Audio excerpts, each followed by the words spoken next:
before we get into the HBO, I want to talk about. So you hold the American record for broadcaster. You went to 14 Olympics. Did I get that number right? 7 winter and 7 summer, and that began at ABC with the Winter Olympics Innsbruck in 1976, and that ended in Beijing in 2008 with NBC. But yes, I was a broadcaster at 14 Olympic Games, and the last 8, I think I was a host.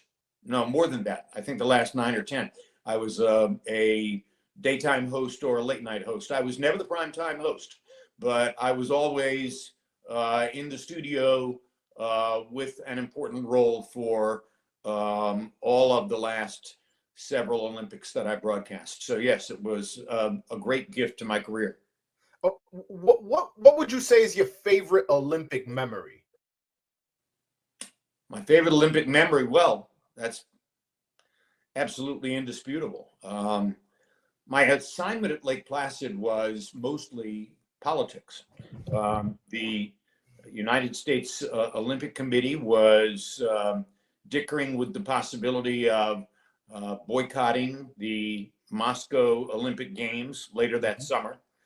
And there were many things going on at Lake Placid, including a meeting of the IOC Board of Delegates, a visit by the Secretary of State of the United States, Cyrus Vance, and other political events relative to the potential boycott. And at the same time, the organization for those games was a disaster and was falling apart. There were thousands of ticket holders waiting in remote parking lots in sub-freezing temperatures for buses that never showed up, and lots of other terrible organizational things going on.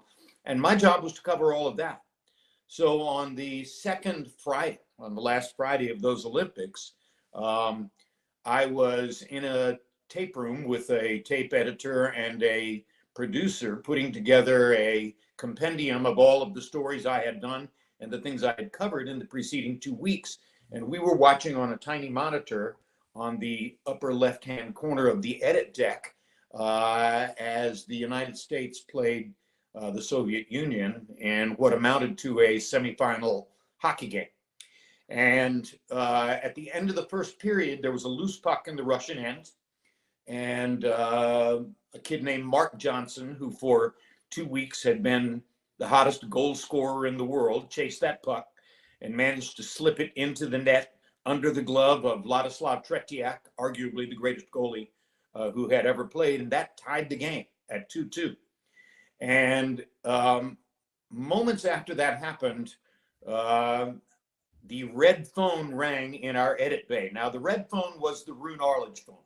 In those days, every ABC Sports facility, whether it was a truck or an office or an edit bay or whatever, had a red phone. And the red phone didn't ring, it had a light that went on.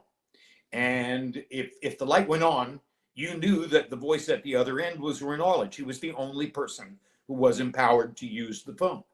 So the red phone starts blinking in our edit bay, and the producer and the editor both turn around and look at me with this look on their faces that say, "We're not going to answer that phone. You're the senior person here. You have to answer it." So I pick up the phone. "Hello." Roone says, "Is Jim Lampley there?" I said, "Yes, this is Jim. How are you, Roone?" He said, "I'm fine." He said, "Look, I don't know if you have any idea of what's going on a couple hundred yards from you, but the United States just tied the hockey game." I said, "Yeah, we were watching. We saw the goal." He said, "Well, I just have it in my head that something strange might be happening. So I want you to get out of what you're doing there. I want you to walk over to the hockey arena, and I want you to get in, because if we have a 15-minute block left at the end of our time format after the hockey game ends tonight, and if something unusual happens, your job is to get us the best interview you can get to close out the telecast tonight." And the last thing I said to him was, "Roone, I don't have a credential to get into the hockey arena." And he said, "You'll get in," and hung up the phone. And the producer and the editor asked me, they said, "What was his answer when you told him you didn't have the credential?" I said, "He told me I was going to get in," and they were laughing because getting into an Olympic event without the right credential 3 Olympics after the Munich massacre was impossible. That was not something that you would be able to do.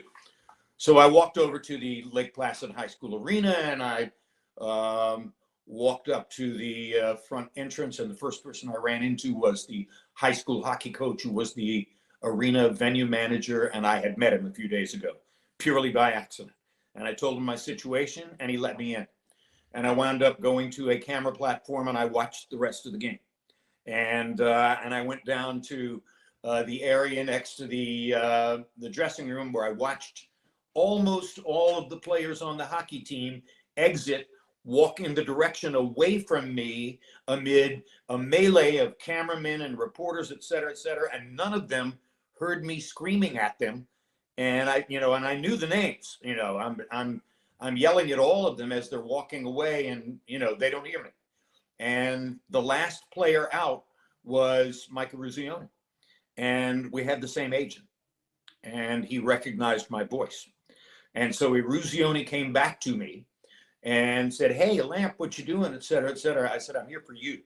I said, at the end of the show tonight, we have enough time for a closing interview, and I need you. He said, "Oh, I can't do that. I'm going to dinner with Jimmy Craig and his dad." And I said, "Mike, you don't have to pay for dinner, all right? I'm going with you. I'm not letting you out of my sight for the rest of the night." So I went to dinner with Ruzioni and Craig. And eventually at, I guess it was 10:53, we were standing outside of that restaurant on the main street of Lake Placid, with a giant crowd assembled behind us. Mike's a clever guy. He's very funny.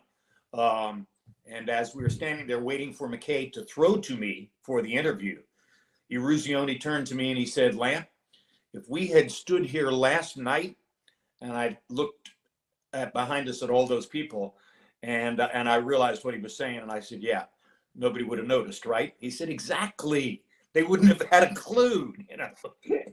And so we did the interview, which was unforgettable. And years later, I had several occasions to run into Mike and Jimmy both at Olympic memory events, Olympic reunions and stuff like that. And every time Mike would stand next to me, I'd lean over to him and whisper. I'd say, "Mike, through the miracle of videotape, you are now the leading goal scorer in the history of hockey." And every time Mike would say, "Lamp, keeps going in, doesn't it?" And yes, it does keep going in. And it's still a miracle.